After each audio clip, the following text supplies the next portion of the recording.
Assalamualaikum warahmatullahi wabarakatuh. Jumpa lagi dengan Detailing Journey di Makassar. Kali ini ada Vespa Primavera yang kita mau videokan proses polishing hingga coatingnya. Video ini adalah salah satu request dari subscriber yang pernah meminta poles motor itu seperti apa, dan kebetulan ada kesempatan kami videokan, maka jadilah video ini di hadapan Anda sekarang. Kita keliling dulu, lihat problem dari Vespa Primavera ini apa saja. Pertama tentunya ada swirl di seluruh bodinya. Ya, ini umum ditemui akibat proses cuci yang agresif dan tentunya alat yang tidak sesuai pada proses pencuciannya. Kemudian juga ada baret dalam yang tidak akan bisa kita hilangkan sepenuhnya, cukup disamarkan saja.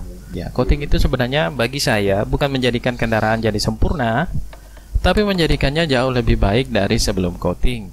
Dari sisi apa? Tampilan kilapnya, warnanya yang menjadi benar-benar menonjol, proteksinya, water beadingnya yang keren, kemudahan mencuci dan mengeringkannya, dan ada banyak lagi manfaat coating selain itu. Jadi apa yang tidak bisa diambil seluruhnya, jangan dibuang kebanyakannya. Lakukan saja apa yang kita bisa untuk memaksimalkan. Setelah kita cuci bodinya, pada bagian jok kita bersihkan dengan all purpose cleaner dengan bantuan sikat manual atau bantu juga dengan steam agar lebih bersih. Ya, walaupun tidak sempurna karena ada jamur kronis yang tumbuh pada pori-porinya masuk ke dalam, tapi setidaknya jauh lebih baik dari sebelumnya. Anda bisa lihat sebelum dan sesudah pencucian. Dan pada bagian kaki-kaki kita juga bersihkan dengan degreaser. Gunakan degreaser sesuai kepercayaan masing-masing. Kalau kami pakai yang ini ya, tingnya ada di bawah. Lanjut dengan clay pada bagian bodi untuk menghilangkan noda aspal. Juga pada bagian velgnya ini ya, seperti Anda lihat banyak sekali aspalnya. Atau Anda bisa gunakan tar remover kalau mau. Saya sih lebih suka clay. Dan setelah di clay bersih seluruhnya, kita lanjut gunakan water spot remover untuk bersihkan kerak-kerak sekitar emblem. Nah, di sini pentingnya, jangan lupa selalu sediakan air untuk membilas cairan water spot remover dan lap hingga tidak ada yang tersisa lagi water spot remover di panel. Karena kalau ada yang tersisa, maka bisa merusak clear coat pada cat motor atau mobil yang Anda kerjakan. Dan saat yang paling ditunggu-tunggu pun tiba, yaitu moles. Jadi tadi itu cuma persiapan saja, cuci, clay, water spot remover, degreaser dan sebagainya. Itu cuma persiapan saja. Kita masuk ke proses inti.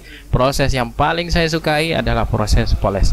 Dan kali ini saya gunakan mesin rotary untuk cutting dan dual action berukuran 3 inci, dual action kecil, 12 mm orbitnya untuk proses finishingnya. Kompon ya suka-suka Anda mau pakai kompon apa. Kalau di video ini saya gunakan medium cut compound, sudah cukup, sudah bagus, dan dipadukan dengan pad cutting marun. Speed saya cuma pakai speed 1 sampai 2,5, sudah cukup untuk membabat swirl yang ada. Dan hasil cutting atau step satunya ya, Anda bisa lihat seperti ini. Dibandingkan yang sebelum dan sesudahnya, bisa nampak dengan jelas hilang swirlnya jika dibandingkan dengan panel yang belum kita poles. Oke, lanjut aja ke bagian yang lain. Jadi walaupun siang hari, lampu bagi tukang poles itu tetap menyala, mengarah ke panel. Lampu inilah yang berikan info ke kita seberapa dalam kita sudah kikis catnya atau clear coatnya maksudnya. Apakah swirlnya sudah hilang?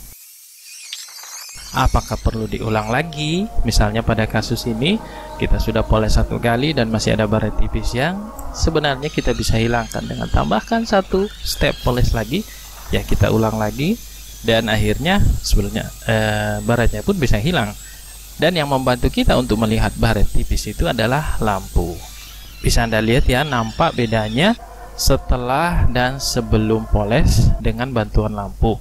Jadi moles itu bukan sekedar mengejar kilap saja, tapi kita juga mesti sadar batasan poles itu sampai di mana kita mau moles. Contohnya seperti goresan dalam ini. Saya sudah tahu saya tidak mungkin kejar sampai habis goresannya, karena bakal habis juga clear coatnya, atau kalaupun tidak habis akan menjadi sangat tipis. Tentunya merugikan sang pemilik kendaraan. Bagi saya, poles itu bukan mengejar kesempurnaan, tapi menjadikannya jauh lebih baik. Ingat juga, setiap kali sebelum tambah compound, biasanya perlu dibersihkan padnya cukup dengan sikat saja. Jadi tidak menggunakan air atau yang lainnya. Gunakan sikat yang sedang, tidak terlalu keras dan tidak lembek, dan putar mesin poles Anda di speed 1 dan Anda dapatkan pad semi clean seperti ini, siap untuk ronde poles berikutnya. Hati-hati juga jika ada chrome seperti ini ya, mending ditutup dengan masking tape supaya tidak buram kena polesan. Nah, pada motor panel-panelnya itu kan umumnya panel vertikal ya, dan pada panel vertikal artinya kita menahan bobot mesin poles yang 2 kilo lebih.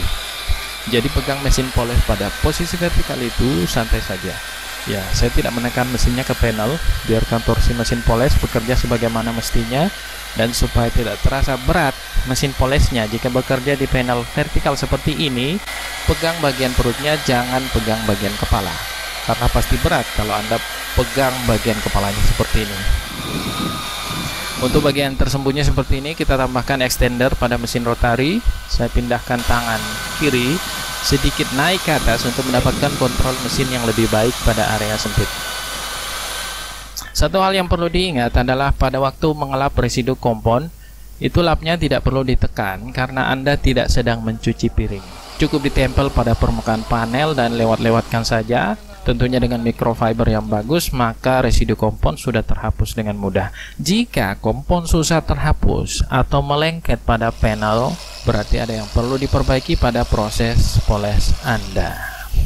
Ya, selebihnya cuma begitu-begitu saja sih. Jadi ya, masuk saja ke proses cuci setelah kita poles.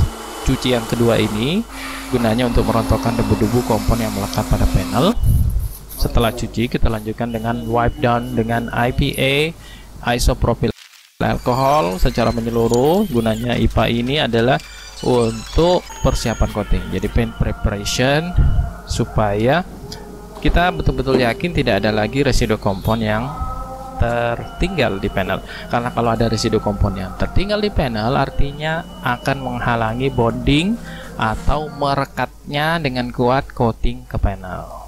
Karena coating itu sebenarnya adalah proteksi ya, sama seperti wax atau sealant, tapi dengan karakter yang berbeda, durability yang lebih lama, tentunya dengan sifat beading dan sheeting yang lebih kuat. Kalau mau belajar coating, sebaiknya Anda sudah paham betul praktek poles dengan baik, dan tentunya sudah punya mesin polesnya. Kalau belum punya mesin polesnya, Anda bisa download ebook saya. Bagaimana cara memilih mesin poles yang bagus, saya jelaskan 7 kriteria mesin poles yang Anda pertimbangkan sebelum membeli mesin poles. Silakan download di link di bawah. Kenapa harus punya mesin poles sebelum bisa belajar coating? Atau kenapa harus bisa memoles dengan baik sebelum belajar coating? Karena kualitas hasil coating Anda hanya bisa sebagus hasil polesan Anda. Jadi kalau polesannya jelek, jangan harap nanti setelah di coating itu bisa menutupi keburukan dari hasil poles Anda. Nggak mungkin ya. Juga dengan aplikasi coating yang salah, maka cara yang memperbaikinya itu dengan dipoles ulang. Kalau aplikasi coatingnya salah, caranya dibongkar coatingnya dengan dipoles ulang. Makanya harus bisa moles dulu, harus punya mesin poles dulu. Ada banyak merek coating yang relatif mudah Anda gunakan untuk pro user. Anda bisa coba salah satunya, atau nanti mungkin saya cantumkan di deskripsi kalau ada endorse. Dan setiap selesai aplikasi, kita lap residu coatingnya ya. Kenapa dilap? Padahal ya, kalau tidak dilap kan bagus, tebal coatingnya. Mesti dilap karena dalam cairan coating itu ada pelarutnya. Saat kita mengelap coating, maka sebenarnya yang kita lakukan adalah meratakan coating tersebut sekaligus mengangkat lapisan pelarutnya, dan tertinggallah lapisan coating yang melekat pada panel. Jadi bukan semuanya terlap habis pada waktu kita melapnya. Jadi coating ini bukan air. Kalau kita tuangkan air ke panel kemudian kita lap, airnya habis. Coating tidak seperti itu ya. Kalau proses lap tidak bagus, tidak menyeluruh, dan tidak maksimal, maka coating terlihat sebagai belang pada waktu panel berada di tempat terang. Tapi kalau bagus, jadinya seperti ini. Kilapnya lihat ya, lumayan untuk kerjaan workshop kecil dengan harga terjangkau seperti kami. Walaupun ada bahan yang tidak bisa dihilangkan tadi, namun kilap mewahnya cukup memanjakan mata yang melihatnya. Sampai di sini dulu video kali ini, semoga ada manfaatnya untuk Anda. Assalamualaikum warahmatullahi wabarakatuh.